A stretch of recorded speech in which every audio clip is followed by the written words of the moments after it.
कोकणातील प्रत्येक अपडेट जाणून घेण्यासाठी आजच माझे कोकणच्या सोशल मीडिया प्लॅटफॉर्मला लाईक, फॉलो आणि सबस्क्राईब करा।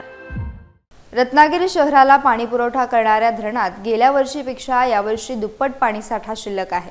तरी देखील रत्नागिरी नगर परिषदेच्या पाणी विभागाने बाष्पीभवनाचा धोका ओळखून सोमवार 24 मार्च पासून आठवड्यातील एक दिवस म्हणजे सोमवारी शहराचा पाणीपुरवठा बंद ठेवण्याचा निर्णय घेतला आहे। शीळ धरणात पावसाळा सुरू होईपर्यंत पाणीसाठा पुरवणारा असला तरी उन्हाळ्याचा तडाखा वाढल्याने शिमगा संपल्यानंतर म्हणजेच रंगपंचमीनंतर प्रत्येक सोमवारचा पाणीपुरवठा बंद ठेवण्याबाबत विचार सुरू झाला आहे।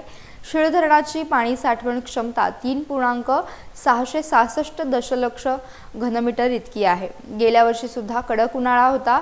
अल निनोच्या प्रभावामुळे पावसाळा सुद्धा लांबणीवर पडण्याची हवामान खात्याने भीती व्यक्त केली आहे। या पार्श्वभूमीवर गेल्या मार्च महिन्याच्या दुसऱ्या आठवड्यात 1.65 दशलक्ष घनमीटर पाणीसाठा असताना आठवड्यातून 2 दिवस पाणीपुरवठा बंद ठेवण्यात आला होता। त्यानंतर एप्रिल महिन्यापासून पावसाळा सुरू होईपर्यंत प्रत्येक सोमवारी रत्नागिरी शहराचा पाणीपुरवठा बंद ठेवण्यात आला होता। समाधानकारक पाऊस झाल्यानंतर 4 जुलैपासून पाणीपुरवठा नियमित झाला होता।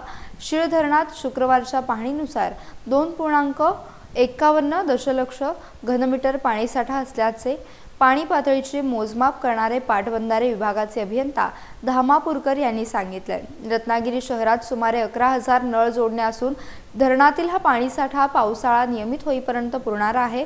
परंतु यावर्षी फेब्रुवारी महिन्यातच कडाक्याने ऊन पडू लागल्याने धरणातील पाणीसाठ्याचे बाष्पीभवन त्याच प्रमाणात होऊन पाणीसाठा कमी होण्याची भीती आहे। रत्नागिरी नगर परिषदेच्या पाणी विभागाने हा बाष्पीभवनाचा धोका ओळखून 24 मार्च पासून आठवड्यातील एक दिवस म्हणजे सोमवारी शहराचा पाणीपुरवठा बंद ठेवण्याचा निर्णय घेतला आहे।